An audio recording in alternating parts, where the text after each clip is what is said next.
மீச முளைக்காத நாட்கள்ல பார்த்த எங்களோட இன்னைக்கு ஆடியோ லான்ச்சோட கதாநாயகன் ஜிவி அவர்கள். ரேடியோ மிர்ச்சியில ஒரு சின்ன பையனா பார்த்தேன். ரேடியோ மிர்ச்சியோட ஜிங்கிள் நீங்க பண்ணிட்டு இருக்கும் போது இப்பதான் வந்தார். இவர் தான் வந்து ஜிங்கிள் பண்ணிக்காரு சொன்னாங்க ரேடியோ மிர்ச்சிக்கு. அதுக்கப்புறமா one of the first music directors ஸ்டேஜில் பாடி ஆடினது ஆத்தில ஆடுகளம் சாங் வந்து அப்படி பாடி பண்ணும்போது நானே என்ன அப்படிங்கிற மாதிரி பார்த்துட்டு இருந்தேன்.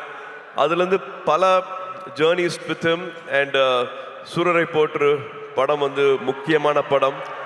அதுக்கு கடைசியில் வந்து அந்த பாட்டு போட்டு அந்த கிளைமேக்ஸ் இன்னும் மெருகேற்றி கொடுத்தாரு. எல்லாருக்கும் நேஷ்னல் அவார்டு வந்து அந்த படத்துக்கு மரியாதை கிடைச்சது. So we have lot of good memories with GV. இப்போ வரைக்கும் வந்து இன்னும் கம்போஸ் பண்ணிட்டு இருக்காரு. இன்னும் ஆட் பண்ணலாம், இன்னும் குட்டியாக ஒரு சாங் எங்கே பிளேஸ் பண்ணலாம், வேற என்ன மியூசிக் உள்ள வரலாம் அப்படிங்கிறது வந்து I don't know. He's shooting தாய்லாண்டில் இருப்பார். ஆனால் இந்த படத்துக்கு வந்து கம்போசிங் நடந்துட்டு இருக்கும். ஒரு மியூசிக் போட்டுட்டு இருப்பாரு. என்ன கேட்டாலும் அவ்வளோ ஓப்பனாக எது வேணாலும் அவர்கிட்ட பேசலாம். ஒரு தம்பி மாதிரி அந்த உறவுங்கிறதுக்கு வந்து அது இன்னொரு எடுத்துக்காட்டு GV. Any time anything any late night calls எப்போ வேணாலும் அதனால் பேச முடியும்.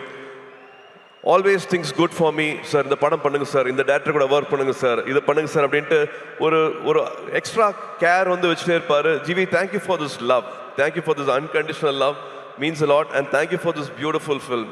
நீங்கள் என்ன பண்ணியிருக்கீங்க அப்படின்னு நான் பார்த்துட்டு இருக்கேன். So thank you for standing with this film.